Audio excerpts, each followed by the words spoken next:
आज आम सप्तम श्रेणी इंग्राजी बहिर लेसन 8 दि टाइगर दि ब्राह्मण एंड दि जैकल विषय एससीबी 1 टी पढ़ा एवं यार क्वेश्चन आंसर गुड़िक आलोचना करवा। टाइगर कहले बाघ, दि ब्राह्मण कहले गोटे ब्राह्मण लोक, जैकल कहले Bilua.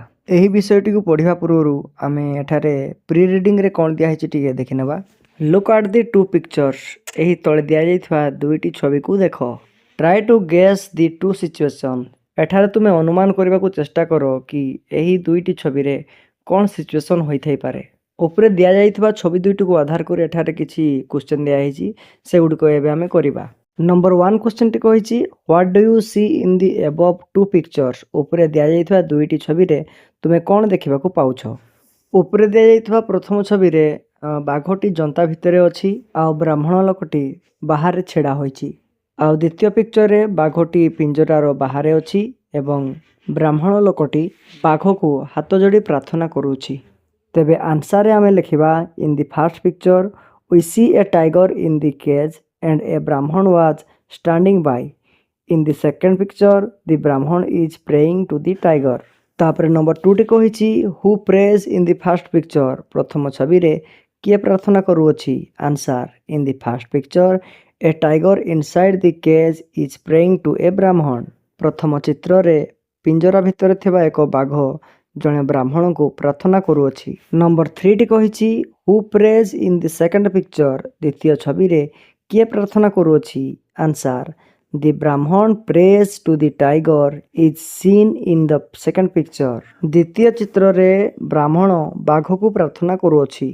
Number 4 question how did the tiger come out of the cage in the second picture. द्वितीय छवि रे बाघटी जंतारू किपरि बाहरी आसिला। Answer the tiger came out of the cage by the help of Brahmin. ब्राह्मणर साहाय्य रे बाघटी जंता भितरू बाहर को आसिला। तापर 5 नंबर टी कहिछि who helped him to come out. Can you guess, किए ताकू पदाकू आसिबारे साहाय्य कला। तुमे अनुमान करि पारुछ तो। Answer it is guessed that the Brahmin helped the tiger to come out. यह अनुमान करा जाय जे ब्राह्मण बाघ को बाहर को आसिबारे साहाय्य करिथिला। एबे आमे एहार विषयटी पढ़िबा। तो एटा गोटे नाटकटे। एही नाटक रे किए किए अछंती चलो देखिबा। ए टाइगर गोटे बाघ, ए ब्राह्मण गोटे ब्राह्मण लोक, ए पीपल ट्री माने होचे अस्वस्थ गछ, ए डॉग गोटे कुकुर एवं ए जैकेल गोटे बिलुआ अछि। सीन 1 माने होची प्रथम दृश्य। प्रथम दृश्य रे कोन होची चलो हमें देखिबा। Read the scene 1 silently and answer the questions that follow. प्रथम दृश्य को साइलेंटली पढ़ एवं निम्न प्रश्न गुड़िकर उत्तर दियो। जेहेतु एटा गोटे नाटक सीन 1 रे बा प्रथम दृश्य रे कोन सब घटुची चलो देखिबा। प्लेस देला a path in the jungle. जंगलर एक पदचला रास्ता। Beside the path is a trap. रास्ता कड़े गोटे जंता अछि। A tiger is inside the trap. गोटे बाघ जंता भितरे अछि। ए पोर ब्राह्मण पास्ट बाय। जने दरिद्र ब्राह्मण सही रास्ता रे जाउथांती। The tiger asks the Brahmin to help him. बाघटी ब्राह्मण को साहाय्य भिक्षा करुछि। Tiger looking very humble. बाघ खूब विनम्र देखाई। Let me out of this cage O pious Brahmin. हे धार्मिक ब्राह्मण, मते ए जंतारू टिके पदा को बाहर कर दियो। ब्राह्मण आई कैनॉट ट्रस्ट यू। ब्राह्मण मु तुमको विश्वास करि पारुनी। If I let you out you will kill and eat me. मु तुमको पदा को बाहर कर देले तुमे मते मारी करी खाई पकइबो। Tiger with tear in his eyes. तापरे बाघ टिके कांदुल मांदुल होइकी आखिरे टिके लुह भरिकी कहूची नो होली वन नेभर। ना हे धार्मिक व्यक्ति केबे नुहे। How you distrust me never would I harm you. तुमे मते किपरि अविश्वास करि पारुछो, मु केबे भी तुमरो क्षति करिबी नाही। I could not be so ungrateful. मु एते कृतज्ञ एते निष्ठुर होई पारे ना। Let me out and I will serve you as a slave for my whole life. मते पदा को बाहर कर दियो एवं मु सारा जीवन तुमरो जने कृतदास भली बा चाकर भली सेवा करिबी।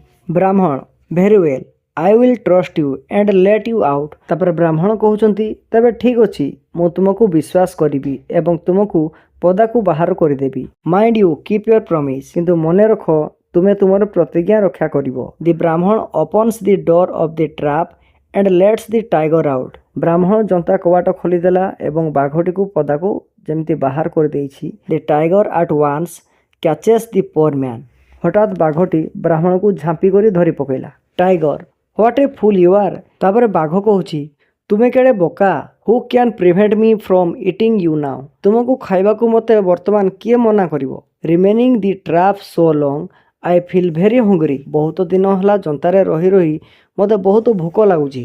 ବ୍ରାହ୍ମଣ ୟୁ କ୍ରୁଏଲ୍ ଅନଗ୍ରେଟଫୁଲ୍ ବିଷ୍ଟ। ତାପରେ ବ୍ରାହ୍ମଣ କହୁଛି ତୁ କେତେ ନିଷ୍ଠୁର କୃତଜ୍ଞ ପଶୁ। Is this way to repay ଆନ୍ ଆକ୍ଟ ଅଫ୍ କାଇଣ୍ଡନେସ୍। ଏହା କ'ଣ ତୋର ମୁଁ ଦୟା କରିଥିବା ପରିଶୋଧ କରିବାର ଉପାୟ କି। Tiger O never mind that. That is the way of the world. ଏହା ହେଉଛି ପ୍ରକୃତିର ନିୟମ। You must be a fool to expect gratitude from a hungry beast. ତୁମେ ନିଶ୍ଚୟ ଜଣେ ବୋକା ଲୋକ ଯିଏକି ଗୋଟିଏ କ୍ଷୁଧାର୍ଥ ବା ଭୋକିଲା ପଶୁଠାରୁ କୃତଜ୍ଞତା ଆଶା କରୁଅଛି। Brahmin I don't believe it. ବ୍ରାହ୍ମଣ କହୁଛି ଆଶ୍ଚର୍ଯ୍ୟ, ମୁଁ ଏହାକୁ ତ ଜମାରୁ ବିଶ୍ୱାସ କରିପାରୁନି। Tiger well you may ask the first 3 creatures you meet if any of them says that I am ungrateful to you I will let you go. ତାପରେ ବାଘ କହୁଛି ଆଚ୍ଛା ତୁମେ ଯେଉଁ 3ଟି ପ୍ରାଣୀକୁ ପ୍ରଥମେ ଭେଟିବ ତାକୁ ପଚାରିବ। ଯଦି ସେମାନଙ୍କ ମଧ୍ୟରୁ କେହି ଜଣେ କହିଦେବ ଯେ ମୁଁ ତୁମ ପ୍ରତି ଅକୃତଜ୍ଞ ତେବେ ମୁଁ ତୁମକୁ ଛାଡ଼ିଦେବି। ଏବେ ଆମେ ଏହାର କମ୍ପ୍ରେସନ୍ କ୍ୱେଶ୍ଚନ୍ ଗୁଡ଼ିକ ଆଲୋଚନା କରିବା। ନମ୍ବର 1ଟି କହିଛି how many characters are there in this part. Who are they. ଏହି ଭାଗରେ କେତୋଟି ଚରିତ୍ର ଅଛନ୍ତି, ସେମାନେ କିଏ କିଏ। Answer there are 2 characters in this part. They are Brahmin and the tiger.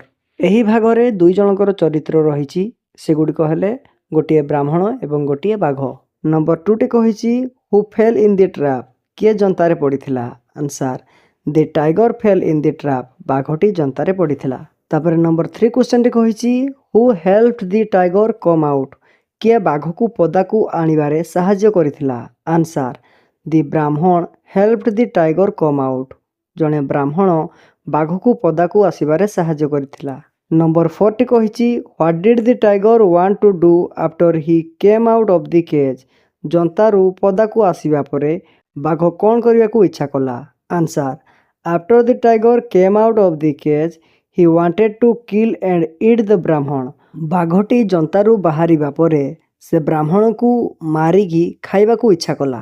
5 ନମ୍ବରଟି କହିଛି what do you mean by ungrateful. ତୁମେ ଅକୃତଜ୍ଞ କହିଲେ କ'ଣ ବୁଝ। Answer ungrateful means not being thankful to a person who does some favour to you. ତୁମକୁ ଯିଏ ସାହାଯ୍ୟ କରିଛି ତାକୁ ତୁମେ ଧନ୍ୟବାଦ ନ ଜଣାଇବାଟା ହିଁ ହେଉଛି ଅନଗ୍ରେଟଫୁଲ୍। 6 ନମ୍ବରଟି କହିଛି ହୁ ଇଜ୍ ଅନଗ୍ରେଟଫୁଲ୍ ହ୍ୱାଇ। ଏଠାରେ କିଏ ଅକୃତଜ୍ଞ ଏବଂ କାହିଁକି।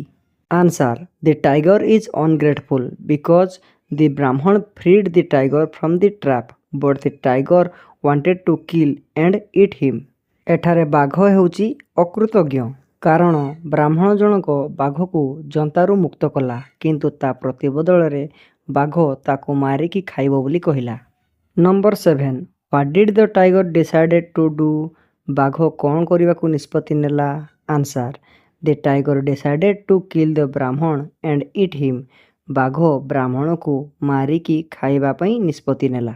Number 8 on what condition did the tiger agree to let the Brahmin free. କେଉଁ ସର୍ତ୍ତରେ ବାଘ ବ୍ରାହ୍ମଣକୁ ଛାଡ଼ିବା ପାଇଁ ରାଜି ହେଲା। Answer the tiger told the Brahmin to ask the first 3 creatures Hi meet if any one of them said that he was ungrateful then he would let him free. ବାଘଟି ବ୍ରାହ୍ମଣକୁ କହିଲା ଯେ ପ୍ରଥମେ ତୁମେ 3ଟି ପ୍ରାଣୀକୁ ଦେଖା କର। ଯଦି ସେହି 3 ଜଣଙ୍କ ମଧ୍ୟରୁ କେହି ବି ଯଦି ଜଣେ କହେ କି ମୁଁ ଅକୃତଜ୍ଞ ବୋଲି ତେବେ ସେ ବ୍ରାହ୍ମଣକୁ ଛାଡ଼ିଦେବ। ଯଦି ଭିଡ଼ିଓଟି ଭଲ ଲାଗିଛି ତେବେ ଚ୍ୟାନେଲକୁ ସବସ୍କ୍ରାଇବ୍ କରିବା ପାଇଁ ଜମାରୁ ବି ଭୁଲିବେ ନାହିଁ। Thank you for watching.